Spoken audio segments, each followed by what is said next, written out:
Trump एक तरफ हमारे फील्ड मार्शल को स्मार्ट कहता है और दूसरी तरफ नरेंद्र सिंह मोदी को भी स्मार्ट कहता है। चुन चुन करके हिसाब लेना ये मेरी फितरत है। अमेरिका इस वक्त हैंड्स इन हैंड्स है, साथी बना हुआ है इजराइल का, और हम ज्यादा कौन है? कहां से आते हैं? खुश हो रहे हैं कि हमारे साथ भी अमेरिका के अच्छे ताल्लुकात हैं। क्या आपको लगता है कि अमेरिका हमें भी यूज कर रहा है? हे भगवान, तेरी लीला अपरंपार है। और नशा भी उनके पास है और 50,000 से ज्यादा उनके फौजी पूरे मशरिक़ वस्ता में फैले।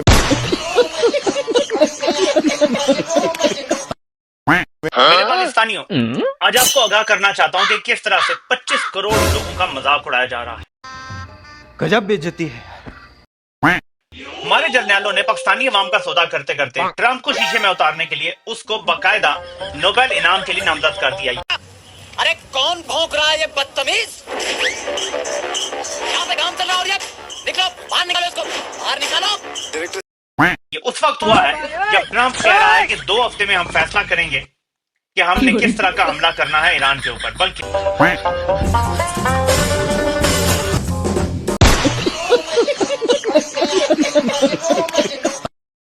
आप तो पहले इस बात का जवाब देना कि पूरा इंटरनेशनल मीडिया ये कह रहा है कि आप अपनी एयर बेस देने जा रहे हैं ईरान के खिलाफ। अगर हम करें तो करें, क्या बोले तो बोले। आप अपना समुंदर देने जा रहे हैं ईरान के खिलाफ। आपकी वजारत खारजा ने उसके ऊपर क्या मौकफ दिया है? कोई बंदा बतलाए क्या मौकफ दिया उसके ऊपर? आप तो चुप हैं। दुनिया की नजरों में तू आतंकवादी है, इसलिए कि आपको फर्क नहीं पड़ता। आपके तो फ्लैट हेवन फील्ड के अंदर है, आपने तो यहां से उठना है। अगर खुदा ना खास्ता पाकिस्तान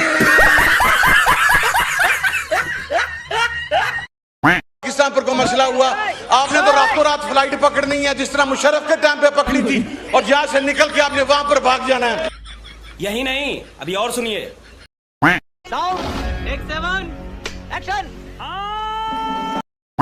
जो वॉर क्रिमिनल नेतन्याहू के साथ खड़ा हुआ, ये वो बंदा है जो अभी ईरान इजराइल का जो कॉन्फ्लिक्ट है उसमें ना सिर्फ इस हराम खान खोर नौजवान, अब तो थोड़ा सा बहन का लोड़ा आ गया, रियासत के साथ खड़ा है, बल्कि ये कह रहा है कि मैं ईरान के अंदर बंकर बस्टर, दुनिया का सबसे खौफनाक तरीन बम उसका इस्तेमाल करूंगा जो कि ऑलमोस्ट लगभग इक्वल टू न्यूक्लियर बम, मैं उसका इस्तेमाल करूंगा। और वो यहां तक ये कहता रहा कि जनाब ये जो आयतुल्लाह खamenei है, ये जो लीडर है, सुप्रीम लीडर है ईरान का, ये नहीं बचेगा, मैं इसे मरवा दूं। अभी बता था ये डोनाल्ड जे ट्रंप, इसके बारे में ये हुकूमत कह रही है कि हम तुम्हें नोबेल पीस प्राइज दिलवाएंगे, और वो कह रहा है कि मुझे दे। कैमरामैन जल्दी फोकस कर। क्या? ये क्या बक रहे हो मादर? ईरान के मामले पर पाकिस्तान कोई ऐसी दखल अंदाजी तो नहीं करेगा जिसकी वजह से पूरी मुस्लिम वर्ल्ड जो तुमसे ना हो पाएगा। पाकिस्तानी जो है वो उस चीज पे खुशी का इजहार ना करें, या एक जो अनएक्सेप्टेबल हुआ बीइंग अ पाकिस्तानी या बीइंग अ इस्लामिक कंट्री। यही नहीं, अभी और सुनिए। एक पॉलिटिकल गवर्नमेंट का जो लीडर होता है उसको जाना चाहिए था, लेकिन यहाँ पर तो एक तरफ डोनाल्ड ट्रंप है जो इलेक्टेड प्रेसिडेंट हैं अमेरिका के, और दूसरी तरफ हमारे फील्ड मार्शल हैं जो कौन है ये लोग? कहां से आते हैं? आर्मी के सिपहसालार हैं। ये कुछ बनती नहीं बात।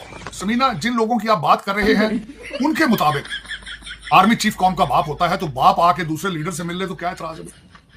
उनके मुताबिक जो है वो तो पूरा बाजवा साहब was the father of the nation, लेकिन आज नहीं है। जब तक उनको गोद उठा के 2018 के इलेक्शन के जरिए असेंबलियों में ना लेकर आए और करप्शन में इन्वॉल्व ना हो, तो हर चीज पे एतराज है, वो एतराज बंद नहीं हो सकता। अफसोस के साथ कहूंगा, जिस टोले की आप बात कर रहे हैं वो डिक्टेशन लेते हैं मेरी दीदी बरखा दत्त जैसे लोगों से, जिन्होंने ये खबर उड़ाई थी कि आर्मी चीफ साहब ने अंदर डोनाल्ड ट्रंप साहब को खamenei, ईरान के खamenei की लोकेशन दी है।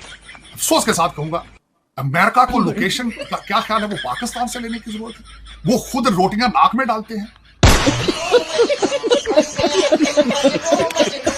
अमेरिका का secretary of state Marco Rubio Shahbaz Sharif से फोन पे बात करता है।